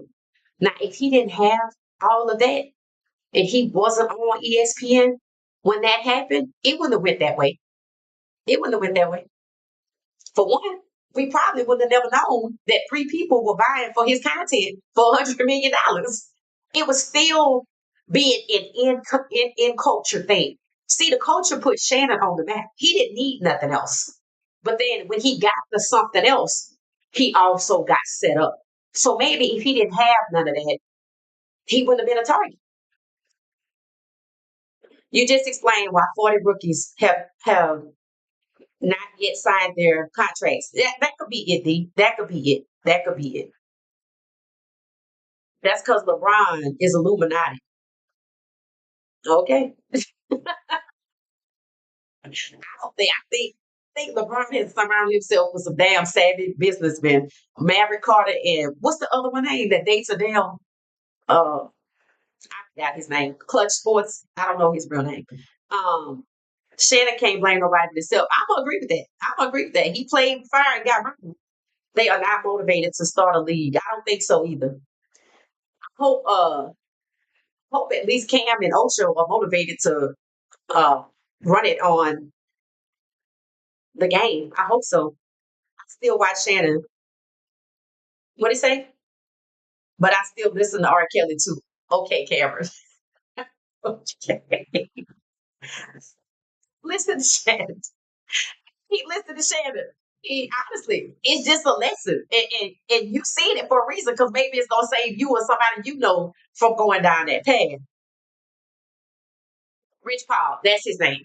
That's his name. And see, he caught hell too when he first got the league. And people forget. You see how they doing Shador? They did the same damn thing to LeBron. And you see what happened when LeBron tried to get his son on. Black people are not allowed in the Illuminati. That would defeat the purpose of the Illuminati. You might be right about that because Pauly Shore was on YouTube and he told this one story, and I was like, if he go missing, this why? Because I don't think he was drunk. I was like, oh, they did him dirty, and he named some people too.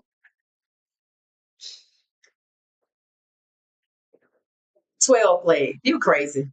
It said, yeah, he told her about his pending offers, and she wanted some of that money. Thanks. Thanks.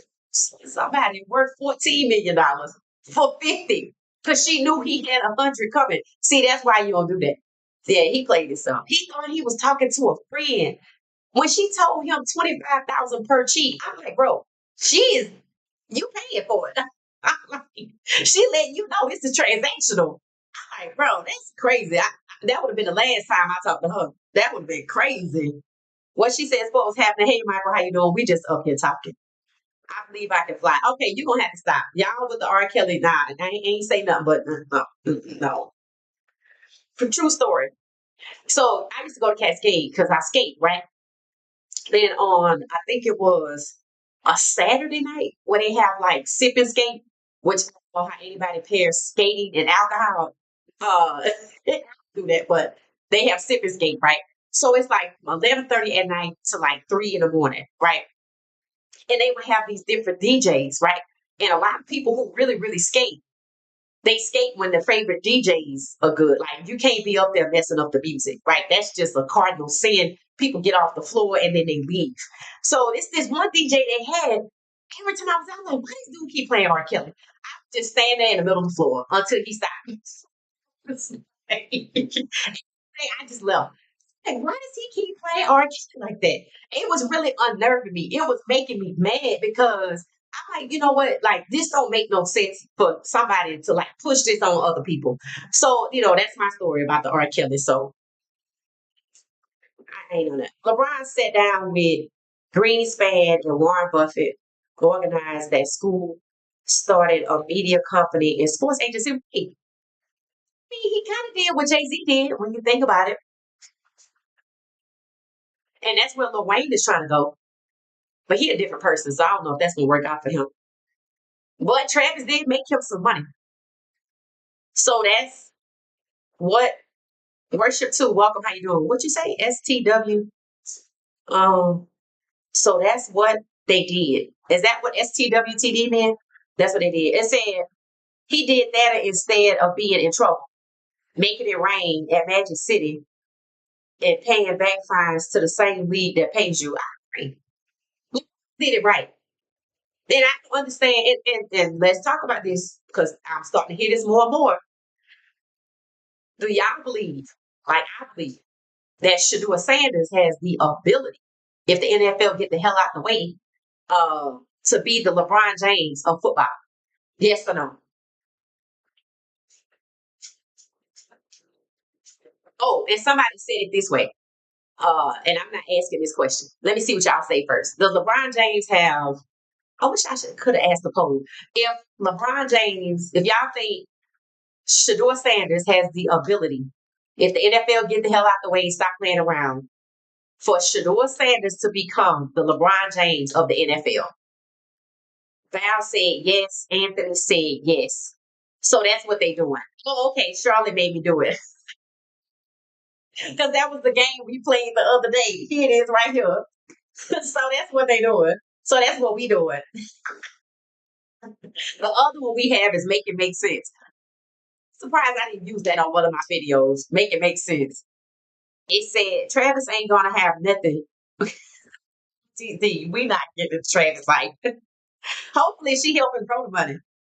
Too soon to tell. Yeah. Ignore my husband. Oh, that's your husband. Worship too. Okay, well, welcome, welcome, welcome. We got a couple in the chat, y'all. That's awesome. So that's it right there. So that's what we doing. That's how I feel about Joe Schmo talking about Shedeur. I know y'all couldn't hear me because I heard the video had background noise, but I was essentially saying that Joe Thomas is shut the hell up. That's what I said. Talking about Shedeur. Leave Shedeur alone. Yes, but they will block him. Yes. Ain't something gonna come of this 40. rookies have not signed their contracts. Something is going to come of that. That's an interesting development. That is a very interesting development, and it's kind of giving karma on how you tried to stop Shedeur, but now you got 40 rookies that have not signed. Hmm. Yeah, that's interesting. I think something gonna come of that. What's the deadline that they have to sign? I haven't looked into it. Travis got no prenup. He cooked. He don't think he going nowhere, and he probably not. Ron Parker, Jason Whitlock. Wait, what? So Charlotte made you do it. That's good. I like that though. That's what they're doing. It said, yes, Shador can with the good Lord on his side. I agree, Charlotte. I agree. It said extremely interesting development. Yep. You're the only one reporting on these 40 players not signing. Well, what else are other people talking about? There's nothing else to talk about. That's a huge development if you're going to talk about the NFL. That's a huge development. Hater 2. Cameron said hater 2. Haters? Oh, they talking about haters. Yeah, I ain't going to spend my time doing all that. But no, it's real. 40 players have not signed a rookie contract. Uh-oh, 52 of us. It's getting late. That means people hanging out. I guess we're going to keep hanging out. I can play music. I could on the other platforms, but I couldn't do moderators. And clearly, we need moderators. James said, Penix Jr. and Shedeur currently have the ability to crush that dual threat talk. A dual threat is them saying you need your legs and not mentally to execute throws. And they don't even like dual threat quarterbacks no more. I think they scared of Cam. I think Cam scared the hell out of them the other day. Cam Ward, they scared of him. They thought he was quiet. See, that's what people do. And that's what the NFL does. They think they know who you are. And they don't know anything. Shador is actually the quiet one.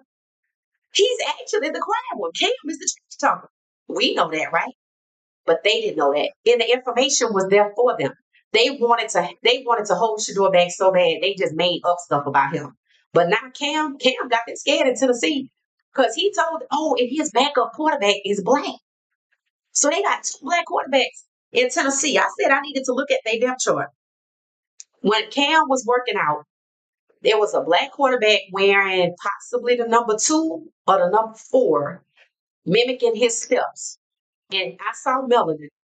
And I said, okay, who is this? I have no idea.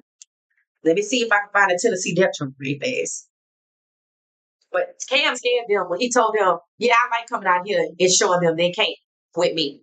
He scared them because they didn't know that's who he was. Now they like, because let me tell you why. See, when you know what people want, you could use it to hold them back. Like they knew Shedeur wanted to play in the league because of his dad. Shedeur was dressed like a modern version of his dad from when his dad was drafted. They knew he wanted to be drafted higher than his dad was drafted, right? So if I know I'm trying to hold you back, use all of that to my advantage. But see, here's what got me about Shedeur. They tried to hurt him like he did something to them. They know they tried to hurt him emotionally, mentally. They tried to hurt him. And if they try to hurt him like that in the draft, I think we could look the other way and assume that they're not going to try to have him sacked excessively. Russell Wilson sacked 100 times. Geno Smith, who they probably was ready to get the hell on, sacked not 100, but not far from it. And then what? Caleb Williams sacked the most, 68 times. Bryce Young, 91 times, they say between 2 seasons or something like that. Morris said that ball outlined on Shedeur. Yeah, because of the mayonnaise, and I know that's what it is.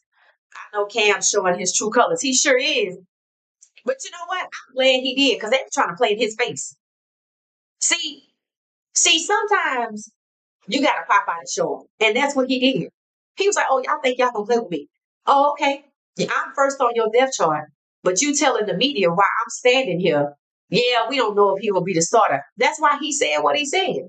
Yeah, I like coming out here and showing them they can't F me. Now, see, you said Shedeur was cocky. That one right there. He the one. That's the biggest joke to me. Oh, he think too highly of himself. Well, y'all got K. Cause he damn sure think highly of himself. And he gonna tell you to your face, just like he already did. So all that shit they tried to say about Shedeur, New York finna get it and Tennessee finna get it. Yup, they show up. They ain't finna hold neither one of them back. And they don't want neither one of them to start. I know they don't. Your folks will give you a false sense of security and pull the rug out. Right. That's why I don't want all of this talk about Shedeur being a starter. I'm like, he ain't got to start. But he do need to be QB2 when we get back. The coach asked Cam, should I wait until you stop talking? Cam said, no, I hear you. What the fuck? I'm sorry. What they gonna do? 45, 43 million guaranteed dollars. His whole contract guaranteed. Travis is 35 million of it is guaranteed, which is what should have been Shedeur money. What they going that's why he don't care. He know what you gonna do. See, they played Caleb Williams. They played in his face. See, sometimes you gotta pop out and show him. Cam is doing the right thing. He letting them know. What you gonna do? What you gonna take back your guarantee money? Mm-mm.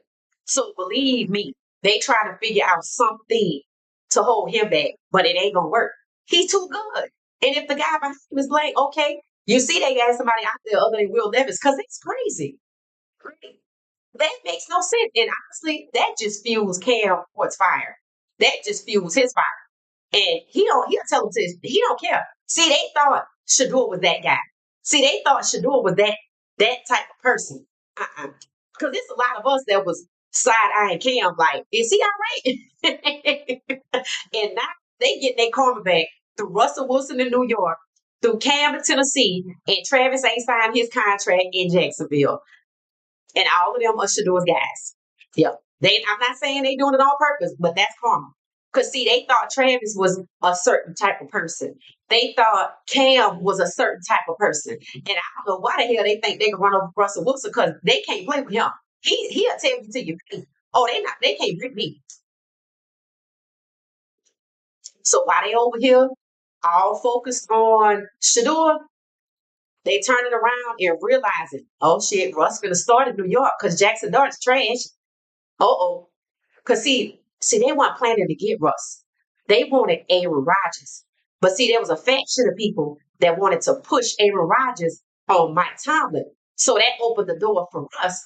But see, they thought they was going to start Jackson Dart. And trust me, they trying to get him together because they don't want to start Russ for the majority of the season. They have never had a black starting quarterback, and they did not plan to have one this year. That's why they didn't draft one. Cam with the shit he show is, hey, his family is a trash talker because he is supreme ace one trash talker. That's who they got.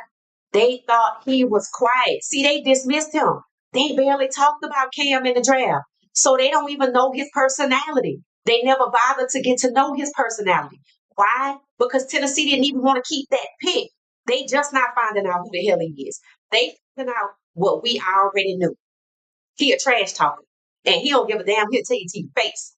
And he done told them people to their face. And somebody was trying to get on him, talking about he used the cuss word. Like, y'all better shut up. Like y'all don't cuss. Y'all do more than that. If we ever get that discovery, we gonna see what y'all really said. We gonna see what y'all really said when I always said, take that nice curly head young man off my board. Yeah. Uh-huh. Yeah. See, they was playing. See, that's what happened. See, that's what happened when you're doing something you ain't got no business. Because all of them focused on Shedeur. And just like they trying to hold Shedeur back in Cleveland, they gonna look up and Jalen Milroe gonna be the starter out here in Seattle. Because they don't never tell you about what's going on in Seattle. They don't even want you to look his way. Because they know who he is. They know they lied on him. But they so focused on Shedeur, everybody else starting to ascend. You can hold Shedeur back on you. If it's a black guy behind Cam, I mean, come on now. That shit ain't gonna work, bro. Yeah, if that discovery come out, bro, we gonna find out what they really said. It say Vance Prime did those CU players a favor. Now they can find something they are good at.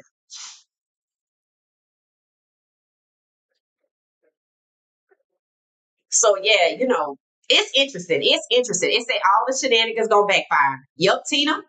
Yup, yup. Worship say yup. It say all them sack QBs left the pocket running. Wilson is nice, but he not hurts or Jackson even in his prime. I don't know. He took them people to the playoffs last year after they tried to uh do him like they doing Shedeur, hold him back. Cam sound like he got that Geechee in him. They got the right one. They sure do. I think it's very interesting. New York got the right one in Russ, and Tennessee got the right one in Cam. And what they say when black people tell you you got the right one, you indeed did not get the right one. You got the wrong one. So I would love this season. I would love this season because they so focused. They hyper focused on holding back Shador, and everything else is starting to pop up, and they ain't gonna be able to deal with it. They're gonna be like, God damn it, we did all of this for nothing, right? You exposed yourself, and you didn't even have to. You should have just celebrated the majority of the black starting quarterbacks, or the majority of the quarterbacks being black, because that is a phenomenal feat. Admit your history. You've been trying to hold these guys back, and they still made it. That should make you believe in God, but they don't. They believe in themselves. All right, well, keep it on it. See what happens. Cam and Russ. That's a duo right there. That's a duo right there. So yeah, they shenanigans backfiring. That discovery, yeah. See, they don't want that to come out. They don't want that to come out. They said, I love how Russ does not suffer fools. No, and that's why he went to CU to look out for Shador. I know he is Shador ear. I see it. Russell Wilson is not going to shuck and jive. I see why the Giants would like him. Man, they thought they was gonna trade him. They thought they was gonna trade Russ by now. Gone. Yeah, they still trying to trade him. Hell, I wouldn't surprise me if they like, you know what, Jacksonville, y'all wanted somebody to get Trevor Lawrence, send him over here. Let me send you Russ. They ain't saying they gonna do it. They don't want to keep Russ. They don't.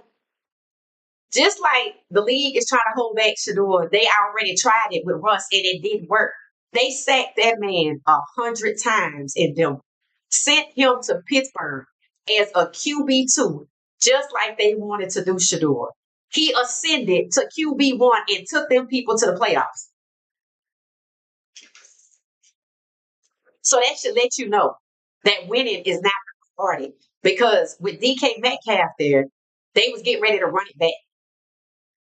And the league stopped it. Why?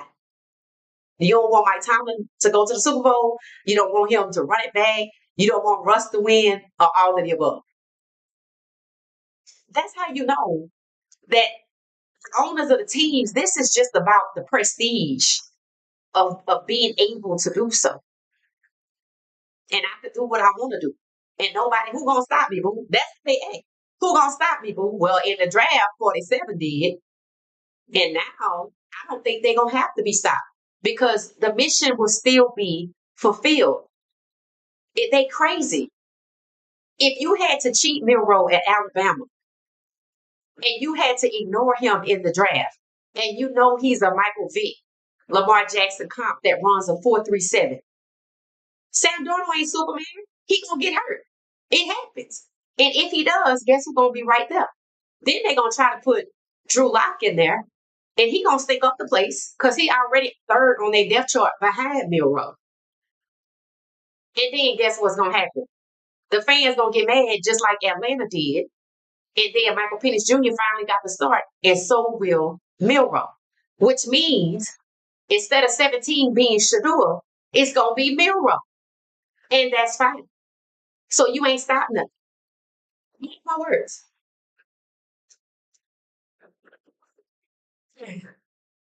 The stories of how players headed to Boulder is a movie worthy of big screen sports. Wakanda. It's so many people. Wait a minute. We keep getting more and more online. I'm like, how many people is gonna be on the roster? But you know what? Oh, We getting a lot of people. I don't know what's going on, but we still get guys in the trenches. Colorado not playing about the trenches, and I don't have no doubts about the wide receivers. Now the DBs, I honestly I haven't heard enough about them. I know who DJ McKinney is, Preston Hodge, Carter Stoudemire, but we need somebody else. So they focused on the trenches. Are we getting any more defensive backs? Because we don't need that. We don't need some DBs. We got Isaiah Hodge. Is he a DB or a wide receiver? Because remember, he was playing two ways. So here's the thing. When we're in this part of CU, I don't talk about CU every day because they're not really doing much. I may check in and stuff like that, right? But when they put the pads on, then that's when I kind of get into it. Because here's what starts to happen. I think portal was closed, right? I don't think anybody else can leave. Once nobody else can leave and they put on the pads, that's when I start paying attention. Because that means that the people with the pads on likely will be on the team. At least for the first game. At least for the first game. You don't even have to be in the NFL to have enough sense to know that they treated Shedeur wrong. Yeah, the lady that did my nails know what the hell is going on. See, you guys are huge this year. Yeah, I agree. They are. They are huge. We made it to 63. Hit the like button for me, please. All right, y'all. We're gonna wrap this up in 6 minutes. It's gonna be 2 hours. This was fun. This was fun. This was fun. We'll be back tomorrow night. Probably not for 2 hours, but we'll be back at 9:30 tomorrow night. Just to talk about whatever. Don't forget, if you're a member, if you didn't already, check out the members only live stream. It was good conversation. I think people were like, we need to do this again. So yeah, we'll do it again. Who is that? RJ Johnson is the third corner on the depth chart after Colton Hood transferred to Tennessee. That was a surprise. That was a surprise. We lost Colton Hood, Brandon Hood, and Isaiah Agustabe is in South Carolina. Where remember where Shiloh used to go to school? He's up there. I don't know where he is on the depth chart. Isaiah Hodge is listed as a wide receiver. Oh Lord, we got a lot of them. Okay. Oh, Brandon knows he wasn't a fifth rounder. Facts. Everybody know that. Yep. So we have RJ Johnson as the third corner on the depth chart. I hate we lost Colton Hood. Lord, he was good. So what happened there? But they said that was decided before the draft. Him, his brother, and his cousin. It's his cousin. Does anybody know? I don't know who his cousin was. I don't know who his cousin was. All right, y'all, we get ready to say goodnight. This was fun, fun, fun. This was excellent. We'll be back tomorrow night. Excellent engagement per usual. Maybe we'll have an update on the status of the rookie contracts. Maybe I can find out who has not signed their contract yet. I just know it's 40. Maybe tomorrow I can get some names. Y'all hit the like button on the way out for me. Thank y'all so much. Jalen Wester was a shocker too. Where did he go? I don't know, but that was a shocker. Because that's LeJonte's little brother, right? Yep, that was a shocker too. Was he their cousin? I don't think so. Thank you, D. Thank you so much. Charlotte, good night, good night, good night. All right, I'm going to see y'all later. Thank you so much. For y'all that didn't see Alabama State on the way in, I'm going to let them take us out. See y'all later.